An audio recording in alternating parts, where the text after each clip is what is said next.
하나님께서 오늘 우리에게 허락하신 말씀은 창세기 22장의 말씀입니다. 하나님께서 오늘 우리에게 허락하신 말씀은 창세기 22장 말씀입니다. 제가 세 번역으로 읽어드릴 텐데요. 합독 가능하신 분들은 함께 읽으면 좋겠습니다. 이런 일이 있은 지 얼마 뒤에 하나님이 아브라함을 시험해 보시려고 그를 부르셨다. 아브라함아 하고 부르시니 아브라함은 예 제가 여기 있습니다 하고 대답하였다. 하나님이 말씀하셨다. 너희 아들 내가 사랑하는 외아들 이삭을 데리고 모리아 땅으로 가거라. 내가 너에게 일러주는 산에서 그를 번제물로 바쳐라. 아브라함이 다음 날 아침에 일찍이 일어나서 나귀의 등에 안장을 얹었다. 그는 두 종과 아들 이삭에게도 길을 떠날 준비를 시켰다. 번제에 쓸 장작을 다 쪼개어 가지고서 그는 하나님이 그에게 말씀하신 그 곳으로 길을 떠났다. 사흘 만에 아브라함은 고개를 들어서 멀리 그곳을 바라볼 수 있었다. 그는 자기 종들에게 말하였다. 내가 이 아이와 저리로 가서 예배를 드리고 너희에게 함께 올 터이니 그동안 너희는 나귀와 함께 여기에서 기다리고 있거라. 아브라함은 번제에 쓸 장작을 아들 이삭에게 지우고 자신은 불과 칼을 챙긴 다음에 두 사람은 함께 걸었다. 이삭이 그의 아버지 아브라함에게 말하였다. 그가 아버지 하고 부르자 아브라함이 얘야 왜 그러느냐 하고 대답하였다. 이삭이 물었다. 불과 장작은 여기에 있습니다마는 번제로 바칠 양은 어디에 있습니까? 아브라함이 대답하였다. 얘야 번제로 바칠 어린 양은 하나님이 손수 마련하여 주실 것이다. 두 사람이 함께 길을 걸었다. 그들이 하나님이 말씀하신 그곳에 이르러서 아브라함은 거기에 제단을 쌓고 제단 위에 장작을 벌려 놓았다. 그런 다음에 제 자식 이삭을 묶어서 제단 장작 위에 올려 놓았다. 그는 손에 칼을 들고서 아들을 잡으려고 하였다. 그때에 주님의 천사가 하늘에서 아브라함아 아브라함아 하고 그를 불렀다. 아브라함이 대답하였다. 예 여기 있습니다. 천사가 말하였다. 그 아이에게 손을 대지 말아라. 그 아이에게 아무 일도 하지 말아라. 네가 너희의 아들 너희의 외아들까지도 나에게 아끼지 아니하니 네가 하나님 두려워하는 줄을 내가 이제 알았다. 아브라함이 고개를 들고 살펴보니 숲을 속에 순양 한 마리가 있는데 그 뿔이 숲풀에 걸려 있었다. 가서 그 순양을 잡아다가 아들 대신에 그것으로 번제를 드렸다. 이런 일이 있었으므로 아브라함이 그곳 이름을 여호와 이레라고 하였다. 오늘날까지도 사람들은 주님의 산에서 준비될 것이다 하는 말을 한다. 주님의 천사가 하늘에서 두 번째로 아브라함을 불러서 말했다. 주님의 말씀이다. 내가 친히 맹세한다. 네가 이렇게 너희 아들까지 너희 외아들까지 아끼지 않았으니 내가 반드시 너에게 큰 복을 주며 너의 자손이 크게 불어나서 하늘의 별처럼 바닷가의 모래처럼 많아지게 하겠다. 너의 자손은 원수의 성을 차지할 것이다. 네가 나에게 복종하였으니 세상 모든 민족이 네 자손의 덕을 입어서 복을 받게 될 것이다. 아브라함이 그의 종들에게로 돌아왔다. 그들은 브엘세바 쪽으로 길을 떠났다. 아브라함은 브엘세바에서 살았다. 이런 일이 있은 지 얼마 뒤에 아브라함은 밀가가 자식들을 낳았다는 말을 들었다. 밀가와 아브라함의 동생 나홀 사이에서 아들들이 태어났는데 맏아들은 우스이고 그 아래로 부스와 아람의 아버지 그무엘과 게셋과 하소와 빌다스와 아들 이들랍과 부두엘과 같은 동생들이 태어났다. 부두엘은 리브가의 아버지이다. 이 여덟 형제는 아브라함의 동생 나홀과 그 아내 밀가 사이에서 태어났다.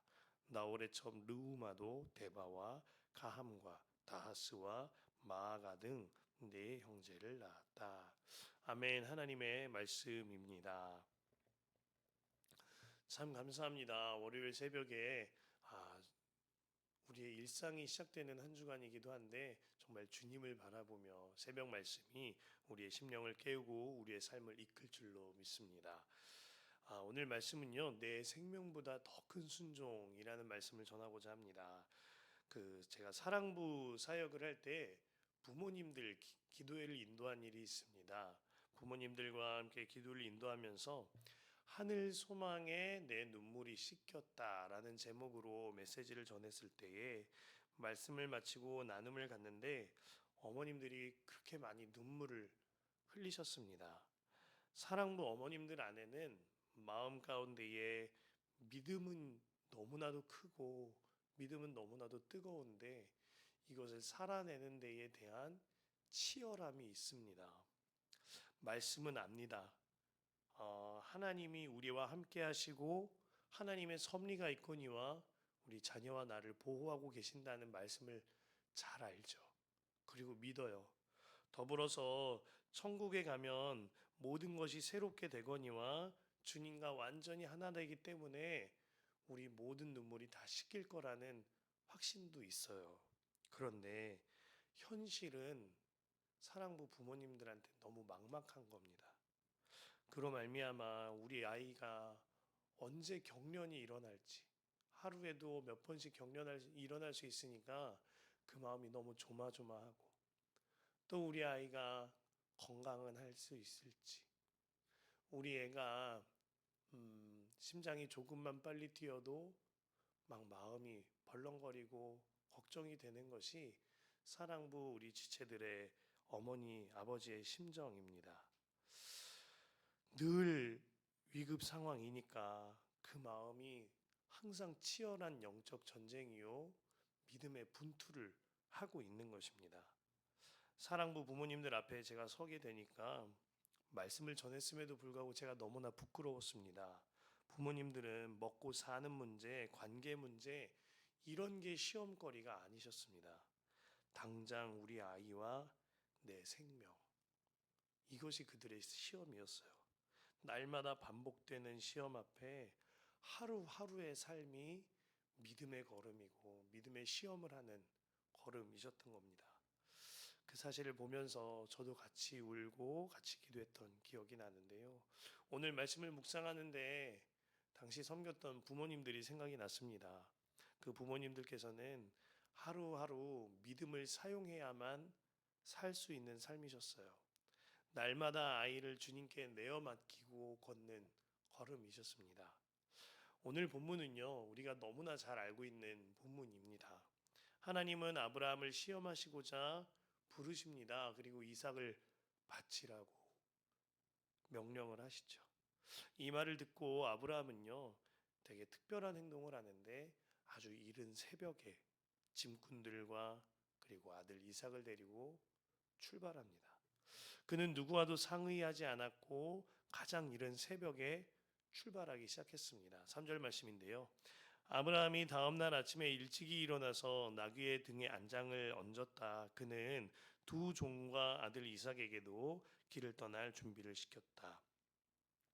번제에 쓸 장작을 다 쪼개어 가지고서 그는 하나님이 그에게 말씀하신 그곳으로 길을 떠났다. 이 말씀은요, 자기가 행할 수 있는 가장 적극적인 순종을 한 겁니다. 사람은 연약합니다.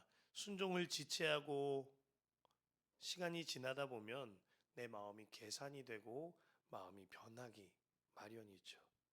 마침내 순종을 못하게 될는지도 모릅니다. 아브라함은 자신의 이러한 연약함을 아주 잘 알았던 겁니다. 그리고 아브라함은요, 누구와도 상의하지 않고 순종의 걸음을 적극적으로 뗀 거예요. 아브라함은 이삭과 사흘 동안 걸었습니다. 그리고 아들을 바쳐야 하는 산을 바라보았다라고 기록되어 있는데요. 그 3일 동안 아브라함이 어떤 생각을 했을까요? 내 앞에서 캠핑 가듯이 천진난만하게 들뜬 이 아들과 이 아들을 바쳐야 하는 저 산이 내 눈앞에 같이 교차될 때 아브라함의 마음은 어땠을까요? 아무리 짐작하고 표현해 보려고 해도요, 원고가 쓰여지질 않습니다. 그 마음을 헤아릴 수 있는 분은 하나님뿐이 없다는 마음이 듭니다. 하나님도 그렇게 하셔야 됐거든요. 골고다 언덕과 주님의 하나님의 아들 예수님이 교차돼서 보여지셨을 거예요. 그래서 야고보서 2장 23절이 아브라함이 하나님의 벗된 자라고 불렸다고 소개하고 있는 겁니다. 하나님은 아브라함의 마음을 누구보다 잘 알았거든요. 그리고 하나님의 마음을 공감할 수 있는 자가 아브라함이었어요. 그래서 아브라함은 하나님의 친구라고 소개했던 겁니다. 그리고 아브라함은요, 이제 한 이삭을 바쳐야 하는 산 앞에 섰는데 종들과 작별합니다. 종들을 여기 세워두고 이삭이랑 단 둘이서 올라가는 거예요. 혹시라도 나를 말릴 만한 모든 여지를 차단한 겁니다. 그의 순종은요, 아주 적극적인 순종이었거니와 모든 퇴로까지 차단한 순종이에요. 나는 완전히 하나님의 말씀에 순종할 거야 라는 의지인 것이죠. 아브라함이요, 미련 없이 순도 100% 순종을 하기로 한 것입니다. 조금의 여지라도 주고 싶었다면은요, 사람 마음이 그렇거든요. 요렇게라도 하면은 말려주지 않을까? 저도 아내에게 뭔가를 나눌 때 하나님의 음성 받았어 나눌 때 말려주길 바라는 심정이 있을 때가 있어요. 근데 아브라함은 모든 여지를 없앤 겁니다. 그렇게 산을 오르는데 또 해필 우리 아들이 물어보죠. 7절에 보면은요, 7절 하반절에 아버지, 불과 장작은 여기에 있습니다마는 번제로 바칠 어린 양은 어디에 있습니까? 마음이 타들어가요. 그러자 아브라함이 대답합니다. 얘야, 번제로 바칠 어린 양은 하나님이 손수 마련하여 주실 것이다 하고요. 성경은 두 사람이 함께 걸었다라고 기록합니다. 틀림없이 아브라함은 아무 말도 안 하고 걸었을 것 같아요. 저는 7절과 8절 말씀을 읽으면서요, 아브라함의 순종뿐만이 아니라 이삭의 순종이 보입니다. 이때가 이삭이 청소년 시기거든요. 얼마나 혈기왕성했겠습니까? 더불어서 아브라함은 100세가 훌쩍 넘었을 시기이고 노인이었을 겁니다. 아마 힘으로는 이삭을 당해낼 재간이 아브라함에게는 없었을 거예요. 그런데 이삭은 물음표가 뒤따라붙는 아주 이상한 여정에도 묵묵히 아버지랑 같이 걷습니다. 그리고 제단 위에서 아버지가 이삭을 끈으로 묶고 눕힐 때에도 이삭은 아무런 저항 없이 순종해요. 사실 산 위에 준비시키셨던 하나님의 여호와 이레 그 제물은요, 먼저는 아브라함을 위하여서 주님이 아브라함의 순종 때문에 준비시키신 것 맞습니다. 그런데 또 하나는 이삭의 순종을 보시고 주님이 준비시키셨겠다 하는 마음이 듭니다. 그래서요, 8절 끝자락에 이렇게 기록된 겁니다. 아브라함과 이삭 두 사람이 그 언덕을, 그 순종의 언덕을 함께 걸었어요. 그래서 두 사람이 함께 걸은 거죠. 그 마포구 합정동에 가면은요, 양화진 외국인 선교사 묘원이라는 곳이 있습니다. 우리 교회에, 우리나라 초대교회에 복음을 전하다가 순교하신 선교사님들의 묘지를 모아둔 곳입니다. 순례로를 따라가다가 순례를 시작하면 멀리 가지 않아도 그곳에 한 작은 묘비들이 모여 있는 장소가 있습니다. 선교사님들의 자녀들이 순교한 묘역이에요. 그리고 순서에 따라 하나하나 알파벳 순서에 따라 가다 보면 G구역 묘역에 한 65개의 묘지가 있는데 그곳에는 만 1세가 되지 않은 아기들의 묘비가 세워져 있습니다. 이 아이들과 부모님이 저는 오늘 8절 말씀 두 사람이 함께 걸었다. 이 말씀 그 자체라는 마음이 듭니다. 그 아이를 손에 잡고 아이 손을 부모가 함께 잡고 그리고 아이를 품에 안고 또 어떤 이는 그 뱃속에 아이를 안고 배에 올라서 유럽 어딘가에서 미국 어딘가에서 배에 타고 망망대해를 건너가는 그 심정이 어땠을까요? 난생 처음 마주하는 허허벌판 같은 조선 땅을 바라보는 그 부모의 마음은 어땠을까요? 아브라함과 같지 않았을까요? 하지만 그 걸음에는 망설임이 없었고 테러를 차단했었으며 주님을 향한 확고한 믿음이 있었던 겁니다. 그러니 그 망망대해 허허벌판도 주와 함께 아들, 딸 손잡고 걸을 수 있었던 거예요. 제가 그 양화진 선교사 묘원을 초등학생 4학년에서 6학년 아이들을 데리고 갔던 적이 있어요. 초등학교 4학년, 6학년, 4학년에서 6학년 아이들 안에도 리더십이 있었거든요. 나름대로 뭘 잘합니다. 그 아이들이 자치적으로 사역을 할 수 있게끔 예배팀도 만들고 그 찬양팀도 만들고 리더들도 이렇게 세웠었어요. 근데 한 아이씩 모든 순례 과정을 마치고 느낀 점을 나눠보자 했는데 한 친구가 이런 말을 해요. 하나님께서 조선을 이처럼 사랑하사, 이 글씨를 보는데 마음이 뜨거웠어요. 그러면서요, 이런 말을 합니다. 나는 내 친구들을 하나님처럼 사랑하고 있나 물어보게 됐습니다. 진짜 사랑한다면 잘해주고 놀리지 말고 이런 말 하면 안 되지만 욕도 하지 말고, 이 친구가 이렇게 얘기했어요. 욕도 하지 말고 전도하고 교회에 데리고 오고 해야 되는데 저는 그러지 못해서 회개되었어요.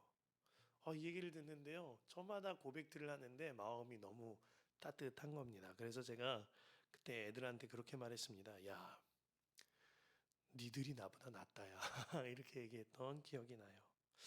오늘 말씀을 준비하면서 제가 주님께 행했던 몇 가지 순종의 이야기들이 떠올랐습니다. 저도 저희 아내도 순종한다고 몸부림치면서 산다고 살았거든요. 그런데요, 아브라함의 순종 앞에서 드러나는 것은 저의 믿음 없음 뿐이 없었습니다. 이삭은 자기 생명을 드리는 순종을 했습니다. 그리고 또한 아브라함은 자기 생명보다 더 큰 것을 주님한테 드리는 순종을 했지요. 부모에게 자기 생명보다 자식이 더 크지 않겠습니까? 그래서 오늘 설교 제목이 내 생명보다 더 큰 순종이기도 한 거예요. 말씀 앞에서 제 삶의 순종을 돌아보았는데 너무 부끄러운 겁니다. 그동안 이거 순종했다고, 간증한다고, 은혜를 나눈다고 나눌 때마다 내가 뭘 한 거지 하는 마음이 드는 겁니다.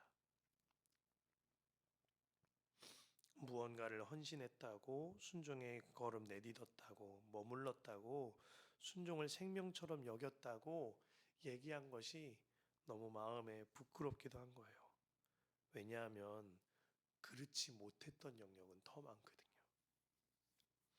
사랑해라, 완전히 용서해라, 화목하게 해라, 도와줘라, 친절을 베풀어라.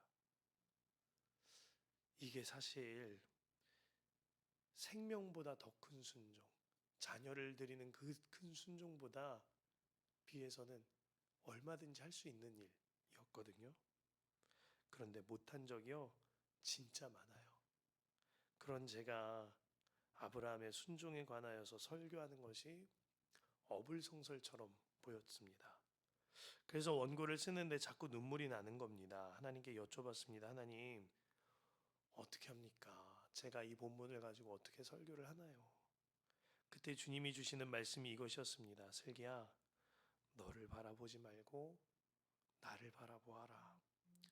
아브라함과 이삭 두 사람이 그 산을 함께 걸어갔듯이 하나님 아버지와 아들 예수님이 골고다 언덕을 함께 걸어갔단다. 그리고 그 하나님 아버지와 아들 예수님이 성령으로 오셔서 네 마음에 함께하고 계시다. 그러므로 너는 이제 불순종의 아들이라 아니라 순종의 예수로 살 수 있는 거야. 불순종의 아들 이슬기는 죽었다. 완전한 순종이신 예수로 산단다. 저도 주님의 음성으로 인하여서 고백하게 되었습니다. 하나님, 불순종의 아들 이슬기 죽었고 완전한 순종이신 예수로 삽니다.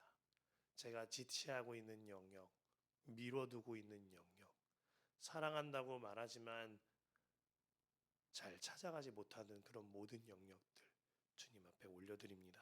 순종만 하겠습니다. 아브라함은 어떻게 이 순종의 길을 걸었게 되었을까요? 하나님을 전적으로 믿었기 때문입니다.